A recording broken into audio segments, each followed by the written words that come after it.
I have so many favorite memories. Memories from childhood, from my days at Apex School, grades 1 through 12, and of course adult memories. And I'm still creating wonderful memories of Apex. My favorite childhood memories, I think, involve Christmas in Apex. I grew up on a farm in the Olive Chapel community. Christmas was a big deal for us. We would go to the woods and find just the perfect cedar tree. We would look on the creek banks for running cedar. We would look for holly with red berries. We would decorate. We would bake. And when we had all those tasks done, Mom and Dad would give us $1 each, my sisters and I, and promise to take us to Apex to go Christmas shopping.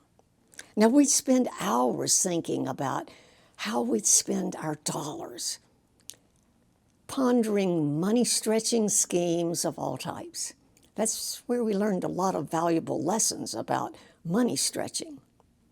But then the appointed time would come, and we would all pile into our old, improbable car, 45 Ford in the 40s, a 49 Chevy in the 50s, and off we'd go to Apex. Our favorite place to shop was Pope's Five and Dime. We would admire the beautiful decorations and the toys, and then we'd get serious about our shopping. Our favorite gift for Daddy was monogrammed handkerchiefs, big G, in all colors. Our favorite gift from Mama was perfume. Now, at that time, Pope's carried 2 types of perfume. One was called Evening in Paris, and it came in a small cobalt blue bottle. It cost about 29 cents. Blue Waltz was the other perfume. It came in a clear heart-shaped bottle, and it cost about 25 cents. Now, for ourselves, plastic was a new commodity at the time. And there were many things made of plastic: combs, hair clips, all kinds of trinkets that we could buy for each other. We loved those shopping trips. Later, as adults, we would laugh about our shopping. And we would say, Daddy could never have used so many hankies. And we bet that perfume we bought Mama smelled awful. Well, I was pleased to learn recently that Chanel, the great perfumery, actually bought that recipe for Evening in Paris from the original manufacturer when they ceased operations in the late 60s, reformulated the formula, and sold it under the Chanel name. So maybe we little girls had good taste after all. That was a wonderful memory. Regarding school time memories, I think one of my favorite is of October 15th, 1954, when Hurricane Hazel hit Apex. Now, one might ask, how in the world can a favorite memory come out of such a tumultuous weather-wise day? Well, this is how it happened. It was a day in which my sisters and I were totally affirmed in the love of our community, our teachers and administrative personnel at Apex School, and in our parents. In the fall, it was traditional in our Goodwin family that when our parents sold their first load of flue-cured tobacco in Durham, they would take their little girls to Apex, to Mr. Bennett's store, to buy new shoes for the school year. Well, it just so happened in 1954 that the promised day was 15 October, that ominous day. They knew a hurricane was about to hit the coast, a Category 4 hurricane. But they thought, well, we can squeeze this shopping trip in. We've promised the girls we will not disappoint. So that morning, we all piled in our old car. Lizzie, that was her name, fortunately cooperated that day and decided to start, and we all went to Apex, to Mr. Bennett's. By the time we got there, the storm was raging. It was dark, as if it were night. Mr. Bennett's store was ablaze with lights, upstairs, downstairs. He was there to greet us. We entered soaking wet because the rains were pouring down. He was so cordial. Now, not surprisingly, we were the only ones there that morning. He showed my sister Shirley and my sister Hazel, our little sister Phyllis, had stayed home because she was not in school then. She stayed home with Grandma Logan so that she would be safe. Mr. Bennett was so kind. He showed us all the styles. And when we winnow those styles down to our favorites, he pulled out all the approximate sizes. We tried them on. I remember there were shoe boxes strewn everywhere, tissue paper everywhere. We tried on shoes until we found just the right style, just the right size. And then we pranced around the store, up and down the stairs. We had to be absolutely convinced that they were just perfect. Finally, when our decisions were made, and Shirley and I got loafers, penny loafers. Hazel got black and white saddle Oxfords. When Daddy paid the bill, Mr. Bennett gave us pennies to put in our loafers, and off we went to school. Daddy checked us into the front office. Mr. Quick was the principal. We were late, of course. Daddy explained. Mr. Quick understood. He respected the traditions of farm families, and he knew what an important day this was. Excused absence for being tardy. We thought we were special. So then we went to our classes. Downstairs at the Apex School, the teachers gathered students in the centers of the classrooms, avoiding the windows. Upstairs, and I was in the 9th grade.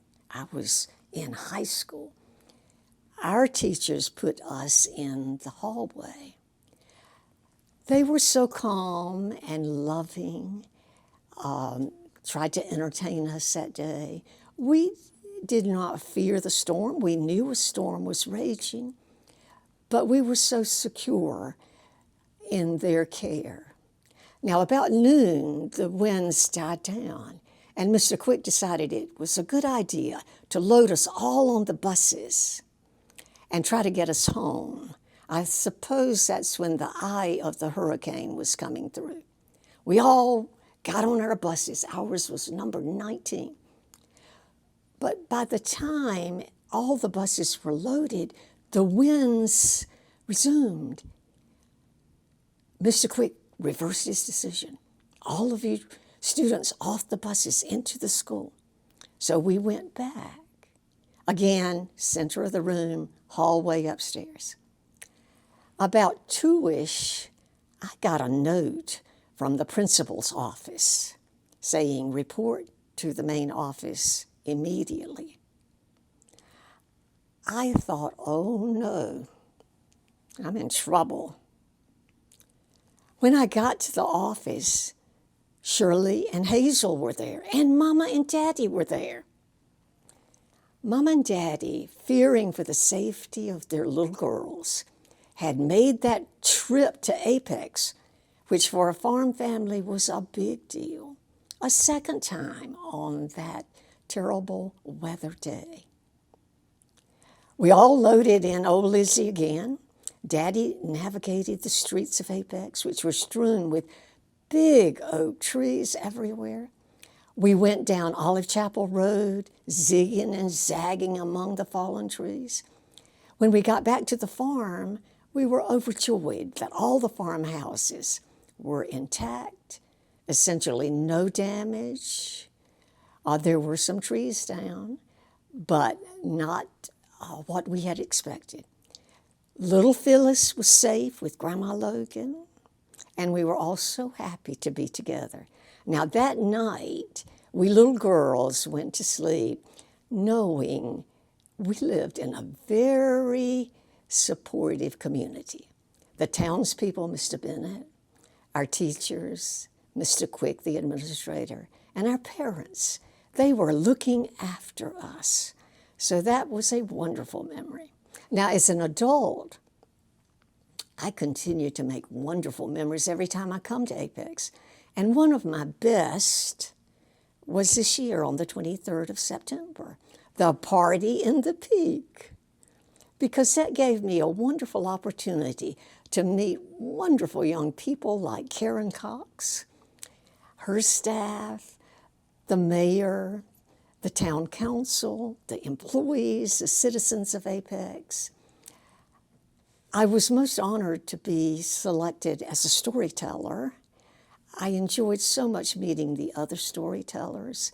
I came away from that day feeling Apex is in good hands. It was a wonderful memory.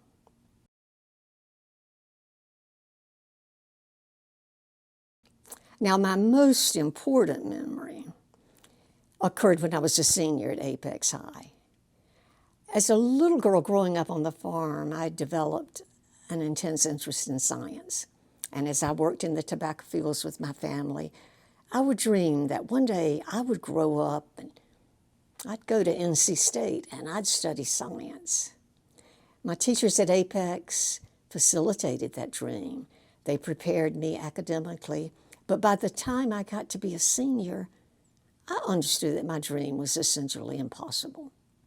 Most girls of my era didn't aspire to go to college, and if they did, it certainly wasn't to study science at an almost all-male college. But the most important reason that my dream was essentially impossible, my mom and dad, as tobacco farmers with 4 daughters, had no money to support my dream. As a senior at Apex High School, in the spring of that year, I was the class president, class valedictorian, and Miss Apex. Because of that, the Women's Club of Apex asked me to give a speech at their spring meeting. In that meeting, I confided my impossible dream. Well, Miss Annie Ruth Holloman, who is the mother of our distinguished historians, Dr. Warren Holloman and Dr. Toby Holloman, immediately decided she could help me with my financial problem. As Toby and Warren are wont to say, our mother loves a problem to solve. She aligned the Women's Club of Apex with the Women's Club of Raleigh to search for scholarship opportunities for me. Not long after that, I received a letter from NC State saying that I had been selected for a 4-year Talent for Service scholarship.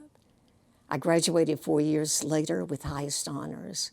That degree opened a whole new world for me and was the basis for a very successful career in national defense. So that's my most important Apex memory.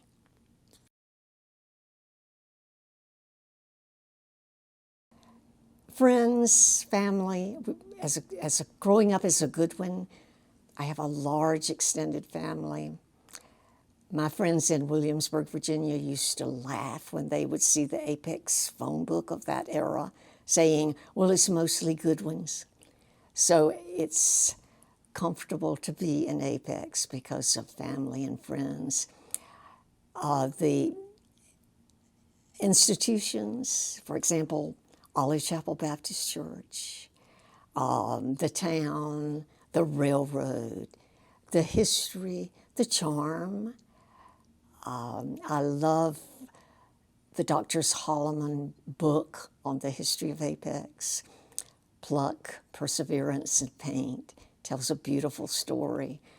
There's just so many attributes of Apex that are dear to me. It is truly home. After I graduated from North Carolina State, I moved to Williamsburg, Virginia. I was employed as a research chemist for the Dow Chemical Company and then by the Navy as a chemist. Of course, my husband-to-be, we were both NC State graduates, also moved to Virginia. He was employed by NASA at Hampton, Virginia. But during those days, we made frequent trips back, so we never lost any contact or any feeling that Apex was not home. In 1982, we bought a second home here. This was called the Little House. It's where I grew up on the farm.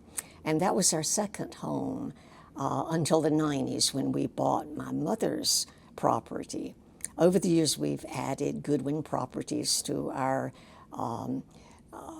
array, and today our farm is a bicentennial farm in North Carolina, and it's our primary residence. So Apex for me, childhood, teenage years, adulthood, it's my home.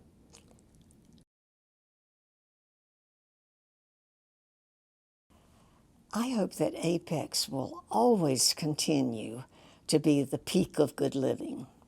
And by that I mean that Apex will always maintain a high quality of life for its citizens, citizens of all types, and that Apex will always exemplify the Jeffersonian ideals on which our nation was built. That is, the right to life, liberty, and the pursuit of happiness. Now, I remember so distinctly when I learned that Apex had been selected as the best small town in America. I was in the reception room at my dentist in Yorktown, Virginia. There were others in the reception room. We were all patiently waiting our turn. As I sat in my chair, my glance fell on the magazine rack across the room. Money magazine. I read the headlines.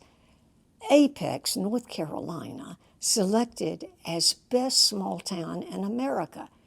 I can remember I gripped the sides of my chair and I stood up, and almost simultaneously I said out loud, "Oh, wow," thinking, what an achievement. "Oh, no," thinking, everybody in the world's going to want to live in Apex. Now, the folks in the room wondered, what's happening to her? So I had to explain my outburst. They all agreed my little Apex would never be the same. I'm so pleased, however, at the way Apex has implemented and embraced change. And as I said before, the party and the peak convinced me that Apex is in good hands. So my hope would be 50 years from now, in the future, further than that, Apex is still the peak of good living. I would hope that Apex would focus on the criteria that Money magazine used for the 2015 selection. Those criteria included, of course, quality of life, which meant affordable housing, good paying jobs, top-notch schools. Also focused on spirit, the care and feeding, the nurturing. It also focused on cultural aspects, and that is inclusiveness. Again, exemplifying those principles of liberty and justice and equality. That's what I hope for Apex. Those are my hopes for Apex, my vision. And today I'm quite confident with people like I met at the Party in the Peak. Apex will prevail.